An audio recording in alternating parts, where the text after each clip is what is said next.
Selama-lamanya Engkau Yesus yang kami sembah. Di rumah kami masing-masing kami menyembah-Mu dalam roh dan kebenaran. Sebab kami tahu dunia di mana kami hidup menawarkan ketakutan, dunia di mana kami hidup menawarkan kekhawatiran, dunia di mana kami hidup membuat kami gentar. Tapi kami percaya ketika kami memuji dan menyembah-Mu, disitulah kami mendapatkan kekuatan.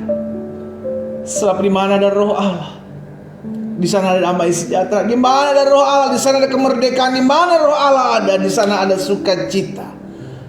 Terima kasih Bapa buat hadirat-Mu. Terima kasih Roh Kudus buat lawatan-Mu. Pagi hari ini kami mengucap syukur, karena pagi hari ini kami mengadakan pujian penyembahan kepada-Mu di rumah kami masing-masing. Dan ini yang kami percaya, Roh Tuhan hadir di rumah kami, melawat kami, menguatkan kami, memberikan kami kekuatan dalam hati dan hidup kami. Sehingga apapun yang ada dan terjadi dalam hidup kami, kami percaya hidup kami ada di dalam tangan Tuhan yang kuat. Bapak, pagi hari ini kami umat-Mu bersatu hati akan kembali merenungkan firman Tuhan. Hamba di tempat ini, umat Tuhan di berbagai-bagai tempat, dari berbagai-bagai daerah, kami ada untuk belajar merenungkan firman Tuhan, karena kami rindu diperlengkapi, kami rindu dibersihkan, karena firman-Mu membersihkan hidup kami. Sehingga pada akhir hati kami selalu menyimpan apa yang menjadi janji Tuhan. Roh Kudus sampaikan sesuatu bagi setiap kami. Berikan kami roh hikmat dan wahyu sehingga kami mengerti akan kebenaran, dan biarlah kebenaran itu yang memerdekakan hidup kami. Sembuhkan yang sakit Allah, beri kekuatan bagi yang lemah, beri penghiburan bagi yang susah, sehingga hari ini menjadi hari berkat, hari ini menjadi hari sukacita. Di dalam nama Tuhan Yesus kami berdoa. Haleluya. Amin. Haleluya. Saudara dikasih dalam Tuhan, shalom. Selamat pagi Bapak Ibu Saudara dikasih dalam Tuhan. Wow, saya bersyukur karena kita pagi-pagi di minggu pertama, di minggu yang baru. Di hari ini Tuhan percayakan kita untuk kembali datang memuji dan menyembah Tuhan. Dan itu anugerah terindah ketika kita boleh kembali datang di altar kudus Tuhan. Iya kan? Nah saudara dikasih dalam Tuhan, kita bersyukur karena kita sudah boleh menyelesaikan bahasan tentang banyak hal. Dan terakhir kemarin kita belajar tentang bagaimana Tuhan mengajarkan siapa kita pribadi di mata Tuhan, ya kan? Sehingga akhirnya kita diperlengkapi, kita dipersiapkan menjadi orang-orang yang mengerti siapa saya di pemandangan mata Tuhan. Nah dalam minggu yang baru ini, saudara dikasih dalam Tuhan, ada satu bahasan juga yang akan saya kembali sharingkan dan bagikan buat setiap umat Tuhan di sepanjang minggu berjalan ini. Kurang lebih ada 10 bagian saudara dikasih dalam Tuhan. Apa 10 itu? Kita akan belajar sama-sama bagaimana apa yang membuat janji Tuhan itu tidak tergenapi dalam hidup kita. Karena saya percaya begini, Tuhan memberikan janjinya kepada anak-anaknya. Dan kita mesti tahu dulu terlebih dahulu, janji Tuhan itu gak mungkin gagal. Karena dasarnya jelas apa yang dikatakan firman Tuhan. Aku tahu apa yang keluar dari mulutku tidak akan pernah kembali kepadaku dengan sia-sia. Apa yang keluar dari mulut Allah tidak akan pernah kembali kepada Allah dengan sia-sia, melainkan akan mengerjakan apa yang Allah kehendaki dan berhasil dalam apa yang Allah perintahkan. Itu perkataan Tuhan. Sehingga akhirnya kita menyadari bahwa setiap firman Tuhan yang kita dengar itu pasti akan digenapi. Tapi kenapa ada banyak anak-anak Tuhan tidak mengalaminya? Contoh sederhana, bangsa Israel, umat pilihan Tuhan, ketika ditebus Tuhan dari tanah Mesir, tanah perbudakan, Tuhan menjanjikan bahwa engkau akan aku bawa masuk ke dalam suatu negeri yang berlimpah susu dan madunya. Itu janji Tuhan saudara.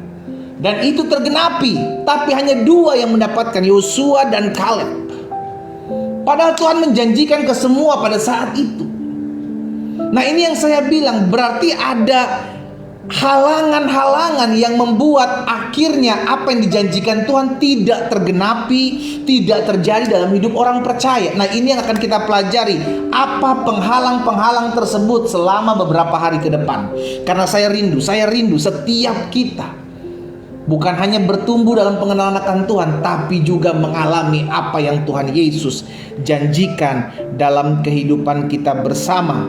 Iya kan? Nah, saudara yang dikasih dalam Tuhan, sebelumnya saya mau lihat kita juga sama-sama Roma 8 ayat 15 sampai dengan ayat 17.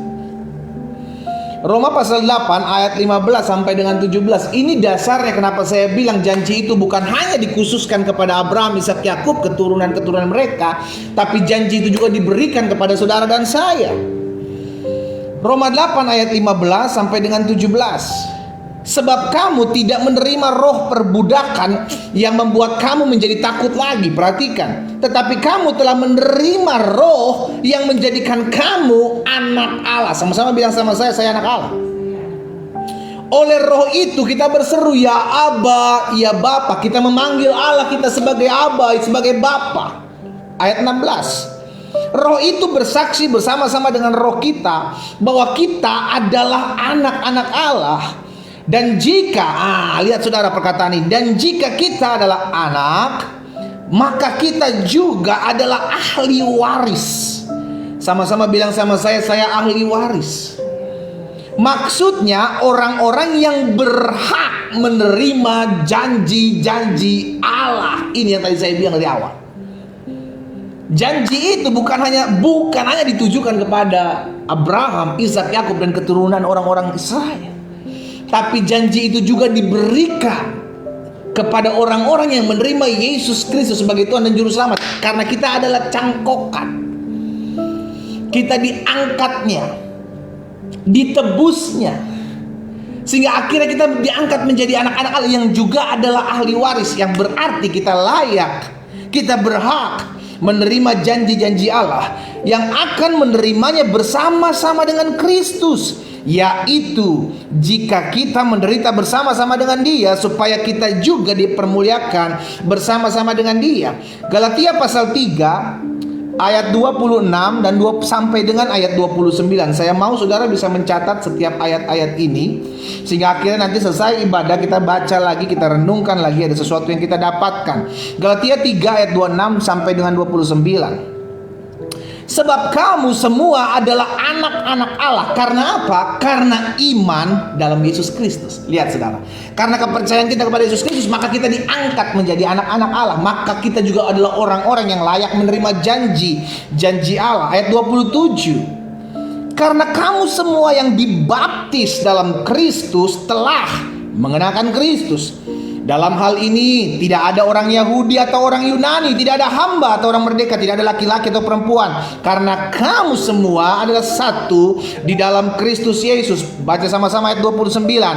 Dan jika kamu adalah milik Kristus, maka kamu juga adalah keturunan Abraham dan berhak menerima janji Allah. Sama-sama taruh tangan kanan kita di dada.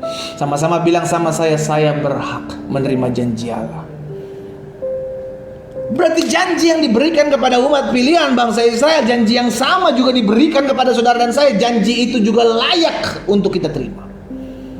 Bukan karena siapa kita, tapi karena Yesus mati buat kita. Yesus mati buat setiap kita, menyelamatkan kita, menebus setiap kita.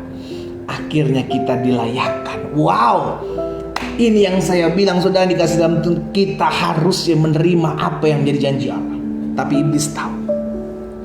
Setan tahu akan hal itu sehingga dia berusaha mengupayakan agar gagal apa yang menjadi rencana Allah.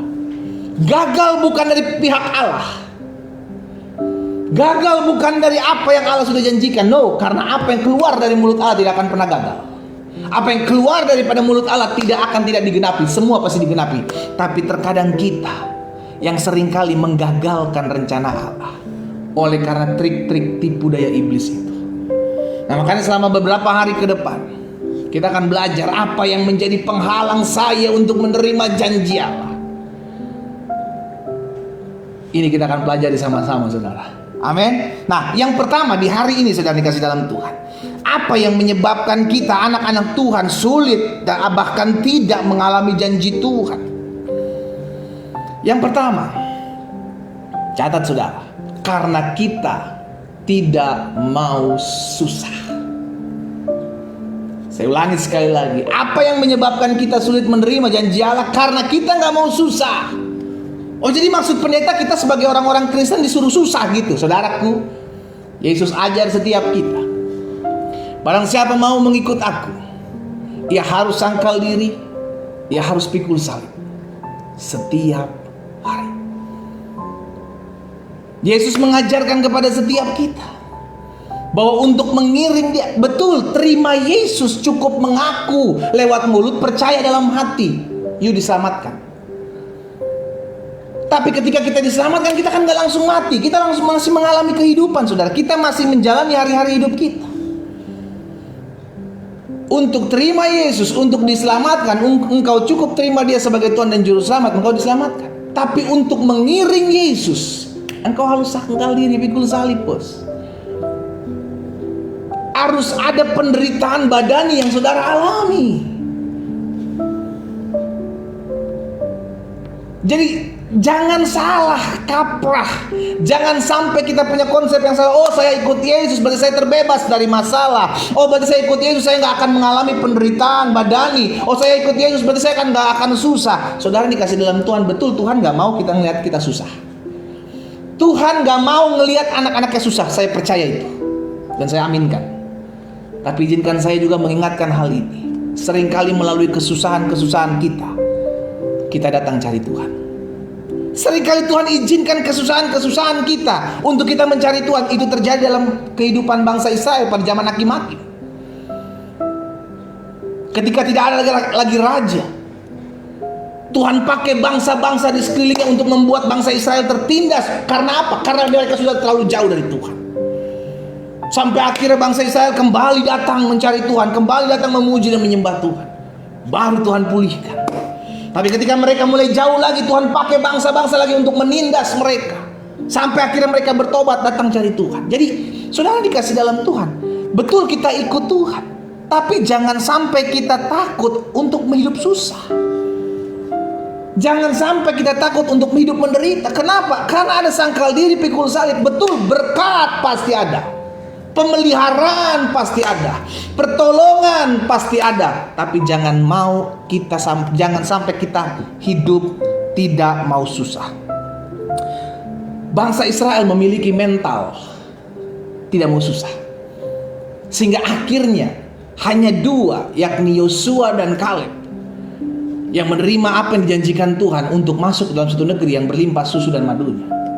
Dari mana saya tahu bangsa Israel memiliki mental tidak mau susah? Saudara lihat dalam Keluaran 16 ayat 2 dan ayat 3. Keluaran 16 ayat 2 dan ayat 3 bilang begini, saudara. Di padang gurun itu, jadi bangsa Israel sudah keluar dari tanah Mesir dan masih dalam perjalanan untuk menuju tanah perjanjian. Tapi di padang gurun itu apa yang tetap catat? Bersungut-sungutlah segenap jemaah Israel kepada Musa dan Harun. Bilang apa dia? Ayat 3. Berkata kepada mereka begini, kalau kami mati tadinya di tanah Mesir oleh tangan Tuhan ketika kami duduk menghadap kuali berisi daging dan makan roti sampai kenyang. Sebab kamu membawa kami keluar ke padang gurun ini untuk membunuh seluruh jemaah ini dengan kelaparan. Bayangin, bangsa Israel lebih pilih ditindas, lebih pilih dibudak, tapi diservis dengan makan daging, dengan segala sesuatu bisa makan, tapi diperbudak, diinjak-injak. Lebih pilih itu daripada berjalan untuk masuk dalam pembebasan, untuk menerima janji Tuhan. Betul, mereka belum menerima janji Tuhan, mereka sedang ada dalam perjalanan untuk menerima janji Tuhan. Tapi dalam perjalanan ini mereka dibentuk. Yang namanya janji belum langsung tergenapi, saudara. Namanya baru janji. Tapi janjinya itu murni. Alkitab katakan janjinya itu penuh dengan kepastian. Janjinya itu tidak akan tidak terrealisasi, pasti terjadi. Tapi dalam perjalanan kita sedang menantikan janji Tuhan itu, saudara. Bangsa Israel lebih memilih menghadap kuali makan. Udahlah, karena apa? Karena gak mau susah. Dia gak mau berjuang untuk masuk ke dalam tanah perjanjian. Lebih baik gua duduk diperbudak, lebih baik gua duduk diperintah, diinjak-injak, yang penting gua bisa makan sampai kenyang. Bayangin, saudara.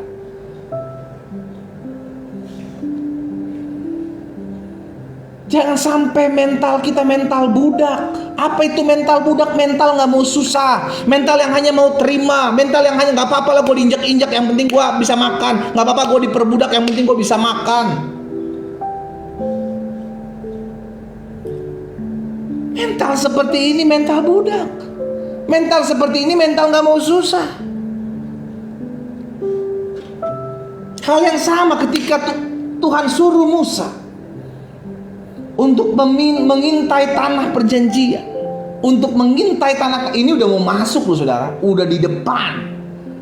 Tapi sebelum mereka masuk, Tuhan suruh Musa ambil pemimpin-pemimpin dari 12 suku itu. Pemimpin loh saudara, bukan orang sembarangan, pemimpin, 12 pemimpin diutus Musa untuk memata-matai, untuk melihat keadaan negeri di sana.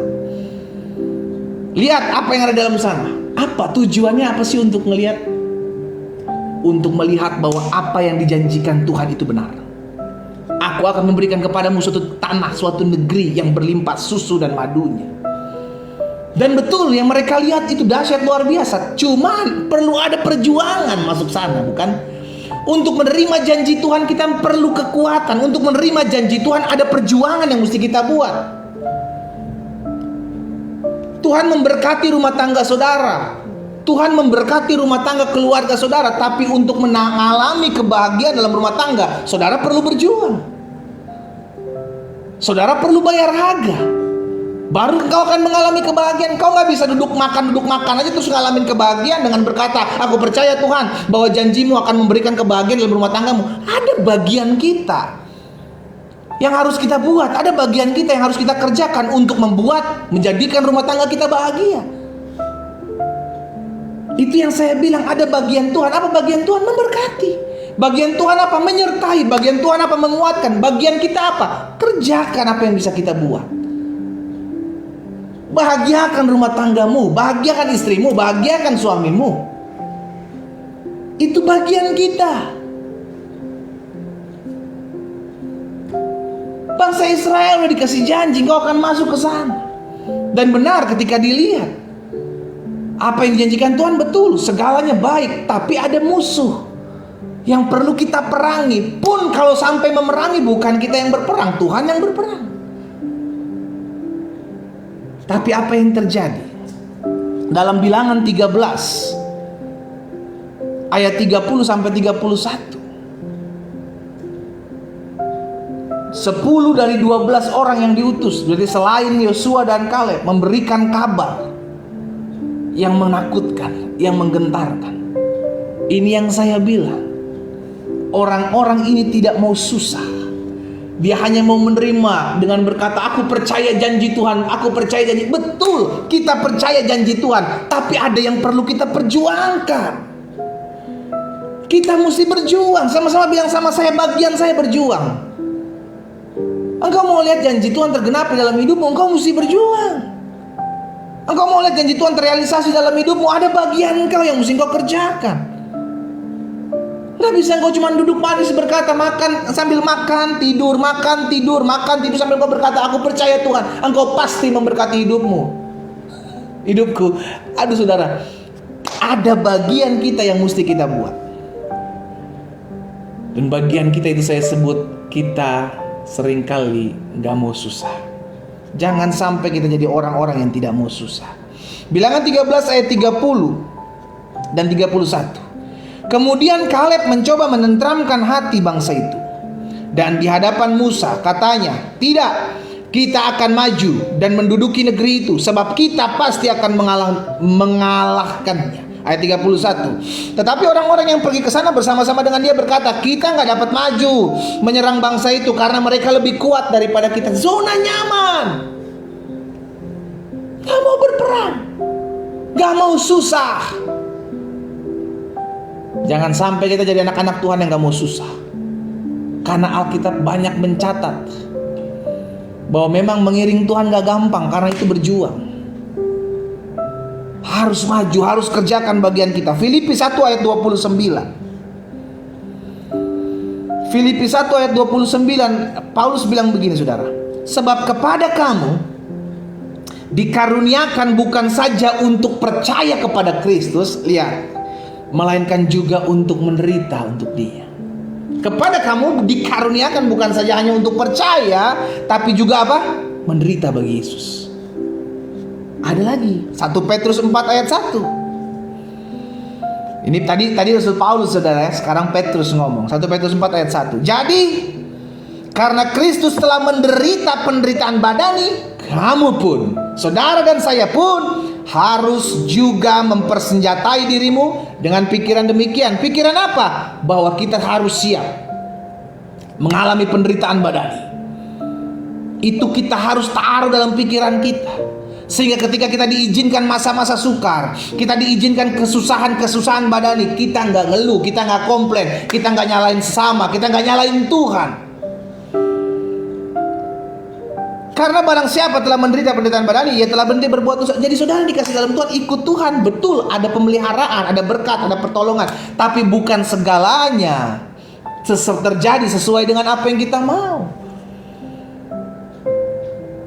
Apa sih maksudnya penderitaan badani? Saudara difitnah, saudara nggak balas, saudara mengasihi, saudara dijahatin, dicurangi, saudara disuruh berdoa sama Tuhan Yesus. Itu kan penderitaan badan, penderitaan daging. Daging pengennya membalas yang jahat dengan yang jahat. Daging pengennya apa? Mendendam. Daging pengennya apa? Sakit hati. Tapi Yesus bilang enggak, doakan orang yang menganiaya kamu. Yesus bilang memberkati orang-orang yang merancangkan yang jahat dalam hidupmu. Itu penderitaan daging, udah. Gak gampang ikut Tuhan. Karena ada apa? Ada mahkota. Di akhir daripada engkau mengiring Tuhan ada mahkota. Hanya orang-orang yang bertahan sampai pada akhirnya dialah yang beroleh selamat. Jangan takut untuk susah, jangan takut untuk menderita. Baik Paulus maupun Petrus ngingetin kita hari ini, kita harus mempersenjatai pikiran kita dengan siap untuk mengalami penderitaan apapun. Bahkan Yesus ingatkan kepada kita. Coba saudara lihat Matius 6 ayat 34. Matius 6 ayat 34 bilang begini.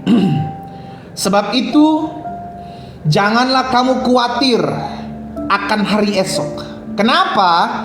Karena hari esok punya apa saudara? Punya kesusahannya sendiri. Kesusahan sehari cukup untuk sehari. Dengan kata lain, Yesus mengingatkan setiap hari ada kesusahan. Setiap hari punya kesusahannya sendiri-sendiri. Jadi jangan diakumulasi gitu loh. Kesusahan kemarin jangan lu bawa sampai hari ini. Kesusahan hari ini jangan lu bawa sampai besok. Kenapa? Kalau kita akumulasi setiap hari kesusahan kita stres, kepala meledak. Karena itu Yesus bilang apa? Jangan khawatir, karena kesusahan sehari cukup untuk sehari. Besok ada kesusahan yang baru. Tapi Tuhan Yesus sedang mengajarkan kepada setiap kita, ayo persenjatai diri kita untuk siap sedia. Kalaupun kita diizinkan mengalami penderitaan, kalaupun kita diizinkan mengalami kesusahan, it's okay. Tuhan tetap tolong saya, Tuhan tetap bela saya. Kenapa? Karena kita di dunia. Alkitab jelas mencatat dunia sedang lenyap dengan keinginannya, dan dunia sudah ada di bawah kuasa si jahat. Kita ada di dunia, makanya Yesus menggambarkan kita sebagai domba di tengah-tengah kawanan serigala. Menderita nggak? Susah nggak domba itu? Susah saudara. Gerak dikit, salah dikit dicaplok. Karena kita tahu dalam kita mengiring Tuhan itu nggak gampang. Makanya jangan takut untuk hidup susah.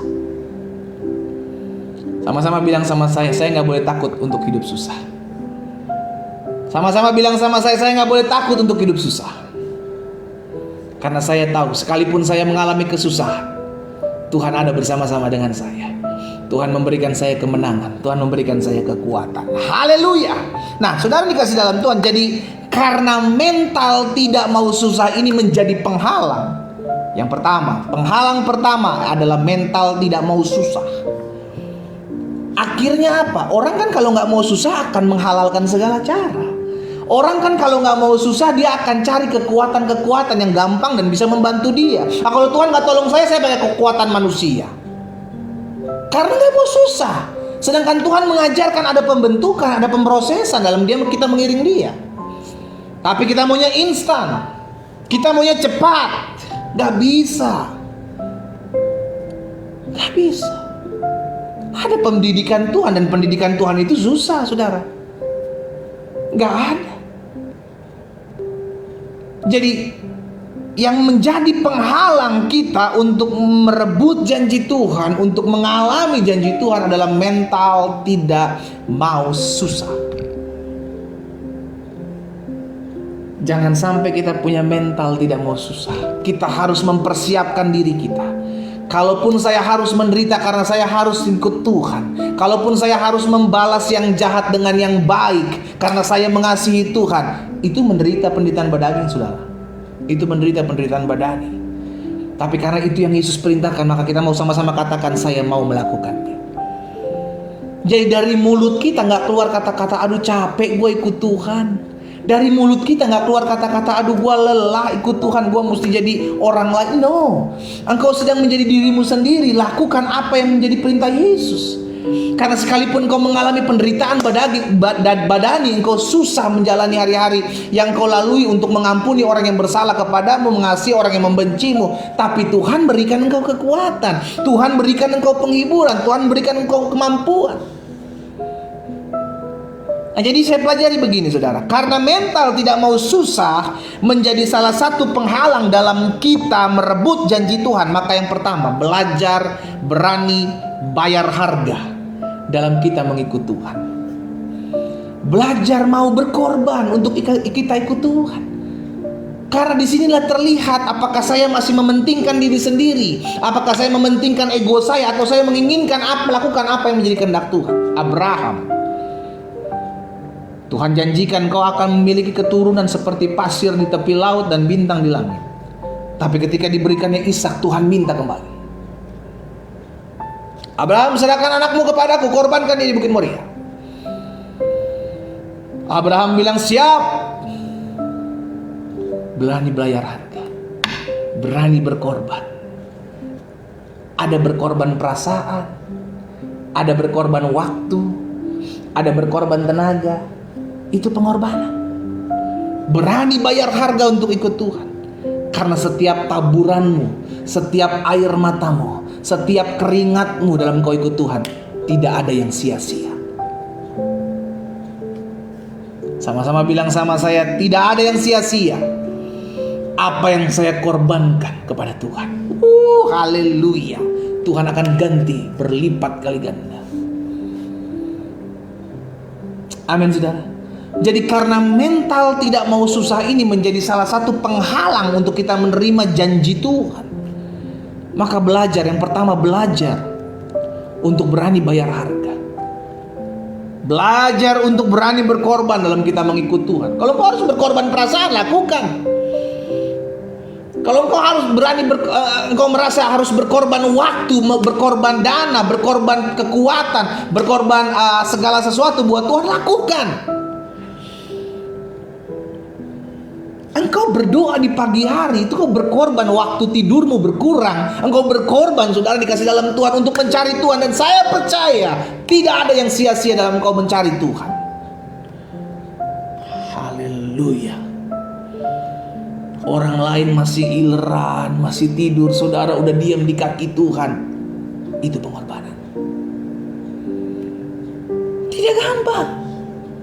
Tapi kita mau, kenapa? Karena kita tahu apa yang kita berikan kepada Tuhan, apa yang kita buat Tuhan, selalu ada dampak yang baik buat hidup kita. Yang kedua, karena mental tidak mau susah menjadi penghalang dalam hidup kita untuk merebut janji Tuhan, maka yang kedua, jangan takut untuk meninggalkan zona nyaman. Hati-hati. Zona nyaman adalah musuh kekristenan. Ketika engkau mulai tinggal dalam zona nyaman, maka engkau lupa bahwa aku harus hidup bergantung kepada Tuhan. Karena zona nyaman ini, saudara, dikasih dalam Tuhan, seringkali membuat kita terlena, kita tertidur. Zakheus berani meninggalkan zona nyamannya. Tatkala Yesus datang di Yeriko, siapa Zakheus? Kepala pemungut cukai pada saat itu. Kepala loh saudara, bukan pemungut cukai. Kepala pemungut cukai. Dia seorang terpandang di kota itu. Orang tahu siapa dia. Tapi dia berani meninggalkan zona nyamannya. Berani meninggalkan haknya. Dia orang terpandang di kota itu. Tapi dia mau naik pohon ara untuk melihat siapa Yesus. Dia berusaha tapi gak bisa. Dia akhir naik ke atas pohon. Dan akhirnya apa? Tuhan memulihkan hidupnya. Dari Zakheus kita belajar. Berani meninggalkan zona nyaman kita. Apa yang membuat engkau nyaman hari-hari ini? Sehingga akhirnya engkau jarang berdoa. Engkau jarang baca firman. Karena engkau beranggapan, ya sudahlah, semua udah ada kok. Toh ada masalah yang gak terlalu berat-berat amat. Ya udahlah, gak perlulah saya berdoa. Saudaraku, hati-hati. Zona nyaman membuat kita lupa bahwa kita perlu Tuhan. Itu sebabnya Tuhan terkadang suka izinkan bangsa-bangsa yang tidak mengenal Allah menindas bangsa Israel. Supaya kita ingat. Supaya mereka ingat bahwa mereka perlu Tuhan. Siapa Petrus? Murid Yesus yang pada saat itu ada dalam perahu bersama-sama dengan murid-murid yang lain. Pada saat ada ombak, ada badai di tengah-tengah. Pada saat itu Petrus berani keluar dari perahu. Petrus berani keluar dari zona nyamannya. Dia aman di perahu, saudara. Tapi Yesus bilang, datanglah. Dia keluar dari perahu. Dia tinggalin perahu. Dia berjalan di atas air. Dia ngalami perjumpaan dengan Tuhan. Ini yang saya bilang, kalau kita mengerti bahwa hidup tidak mau susah, mental tidak mau susah, itu menjadi penghalang dalam kita menerima janji Tuhan. Maka kita harus berani bayar harga. Maka kita harus berani meninggalkan zona nyaman kita. Ayo. Kalau kita selama ini asik di tempat kita, di posisi kita, sehingga ketika Tuhan izinkan segala sesuatu yang kita punya Tuhan ambil, akhirnya kita mulai kecewa. Ini yang saya bilang, mental gak mau susah. Ayo, Tuhan izinkan ambil semuanya. Tapi dia tetap bertahan untuk tetap terus mengiring Tuhan, untuk tetap terus percaya kepada Tuhan. Jangan sampai kita memiliki mental tidak mau susah. Dan yang ketiga, yang terakhir, karena mental tidak mau susah menjadi penghalang dalam hidup dalam kita merebut janji Tuhan. Maka yang pertama, belajar berani bayar harga, belajar untuk berkorban dalam kita mengiring Tuhan. Yang kedua, jangan takut untuk meninggalkan zona nyaman kita. Belajar berani berkorban, belajar berani meninggalkan zona nyaman kita. Mungkin terkadang Tuhan izinkan kita tergoncang di zona nyaman kita, karena Tuhan mau kita hidup dekat dengan Tuhan. Kita mau kita punya pengalaman lebih lagi dengan Tuhan. Dan yang ketiga, yang terakhir, karena mental tidak mau susah menjadi penghalang dalam kita merebut janji Tuhan, maka belajarlah untuk selalu pikul salib. Salib yang Tuhan taruh di pundak kita masing-masing. Setiap kita memiliki salib yang berbeda-beda.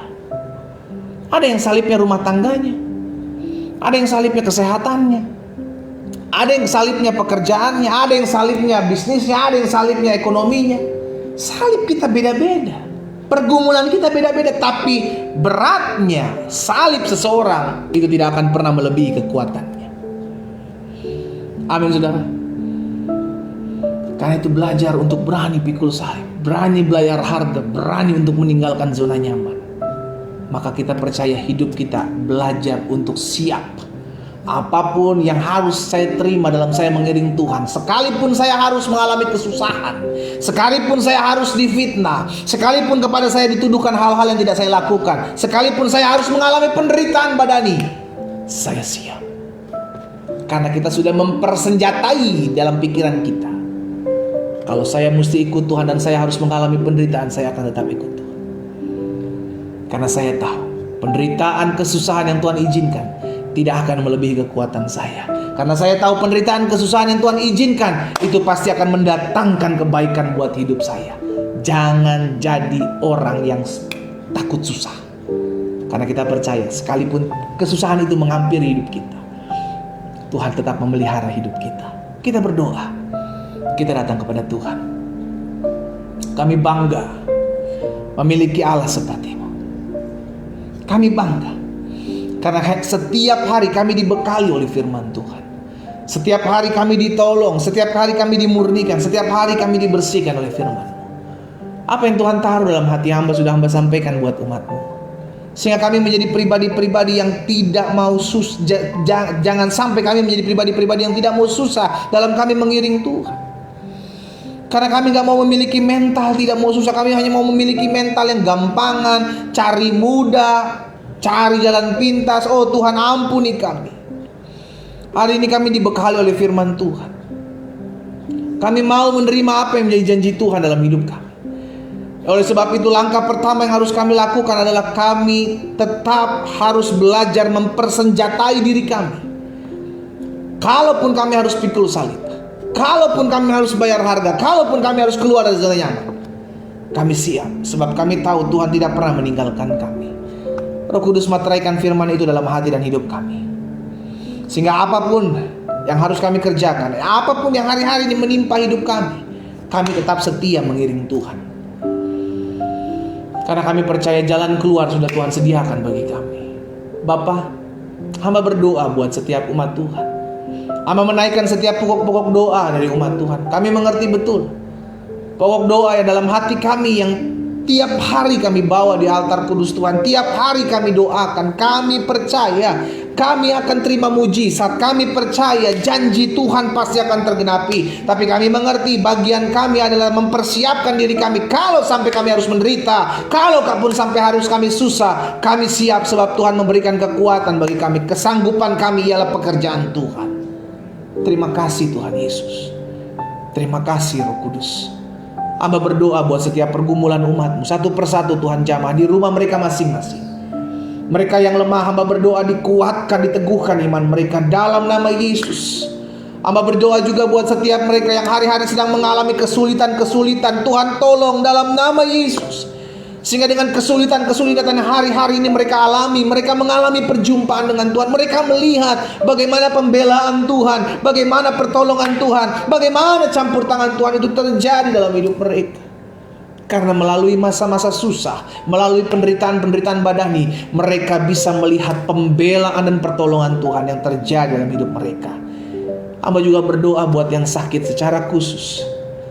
Engkau yang mengalami kelemahan tubuh hari-hari ini, taruh tangan kananmu di bagian tubuhmu yang sakit. Kita sepakat pagi hari ini berdoa, Bapa, kami pegang janji firman-Mu, disampaikan firman, disembuhkan mereka, tergenapi dalam hidup mereka. Mereka sudah mendengarkan firman Tuhan saat ini. Bagian Tuhan berkarya dalam hidup mereka. Mereka mengalami kesembuhan, sakit penyakit diangkat dari tubuh mereka. Covid dalam tubuh mereka dalam nama Yesus kami perkatakan mati kering dalam nama Yesus. Kami katakan virus, kuman, bakteri mati kering dalam nama Yesus. Dalam nama Yesus. Bahkan setiap anak-anak Tuhan yang hari-hari sedang mengalami penderitaan COVID, yang sedang mengalami kelemahan tubuh, penderita, terpapar pesakit ini, Tuhan dalam nama Yesus kami perkatakan jadi sembuh, kembali pulih, kembali negatif. Dalam nama Yesus terjadi dalam nama Yesus. Terima kasih Tuhan. Beri kekuatan iman, beri keteguhan hati, agar mereka semangat dalam menjalani hari-hari yang mereka jalani.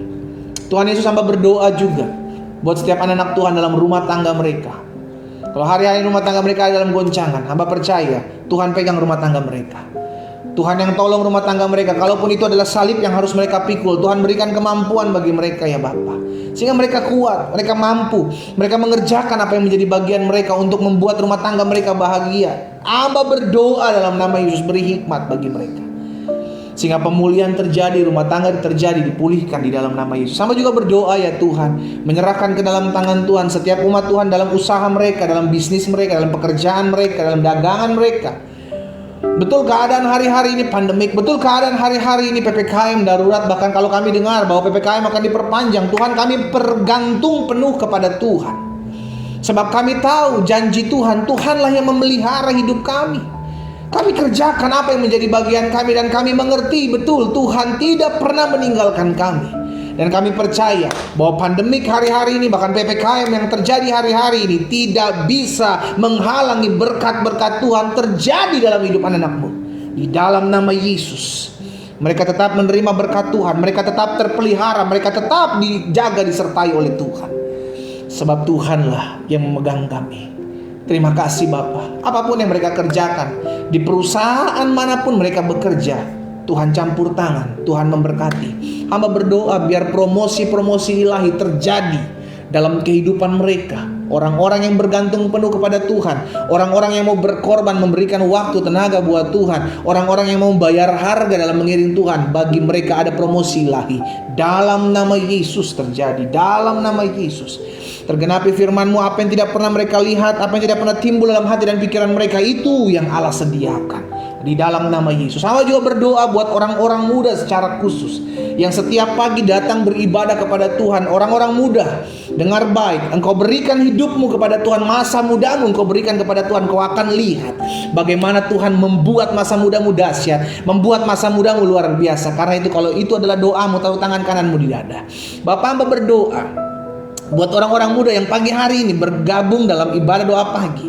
Mereka mengorbankan waktu mereka, mereka buat ibadah ini, mereka datang kepada Tuhan karena mereka tahu masa muda mereka ada dalam tangan Tuhan, dan mereka menaruh tangan kanan mereka di dada. Hamba berdoa, hamba ucapkan berkat. Bahkan ada orang-orang tua yang berdoa buat anak-anaknya. Hamba berdoa dalam nama Yesus, Tuhan campur tangan, Tuhan kuasa-Mu dinyatakan, sehingga orang-orang muda dipulihkan, orang-orang muda datang kepada Tuhan. Generasi ini adalah generasi yang takut akan Tuhan. Di dalam nama Yesus, dalam nama Yesus. Kalau ada di antara mereka yang hari-hari ini berdoa buat pasangan hidup, Tuhan buka jalan bagi mereka, sehingga pasangan hidup yang berasal daripada Tuhan, Tuhan anugerahkan dalam hidup mereka yang menurut Tuhan terbaik bagi mereka. Itu yang mereka akan terima dalam nama Yesus. Sampai juga berdoa buat orang-orang muda yang hari-hari ini mungkin sedang mencari pekerjaan. Oh Tuhan Yesus, kami tahu ada PPKM, ada pandemik, tapi kami percaya orang-orang yang takut akan Tuhan, Tuhan akan buat perbedaan. Di dalam nama Yesus, bagi mereka ada jalan keluar. Bagi mereka akan terima pekerjaan. Tergenapi firman Tuhan, kalau Tuhan sudah membuka pintu, tidak ada yang bisa menutupnya. Di dalam nama Yesus terjadi. Terima kasih Bapa, terima kasih Tuhan. Hamba berdoa juga buat setiap mereka ya Tuhan, rumah tangga dari anak-anak Tuhan, yang hari-hari ini merindukan keturunan dalam rumah tangga mereka.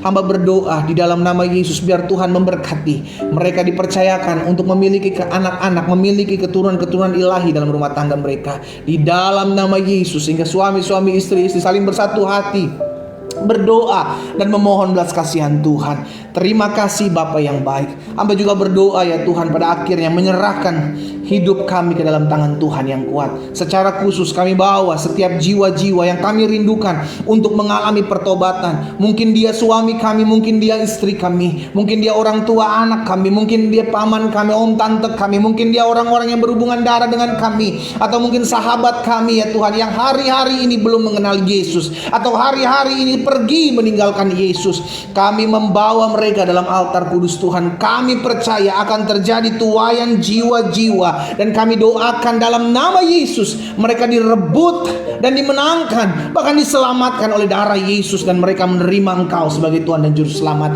Dalam nama Yesus kami percaya, di mana nama Yesus ditinggikan, kesanalah Tuhan berkat-berkat-Mu akan dicurahkan. Kesanalah Tuhan akan menarik jiwa-jiwa untuk memuliakan nama Tuhan. Di dalam nama Tuhan Yesus terjadi. Terima kasih Bapa yang baik. Terima kasih.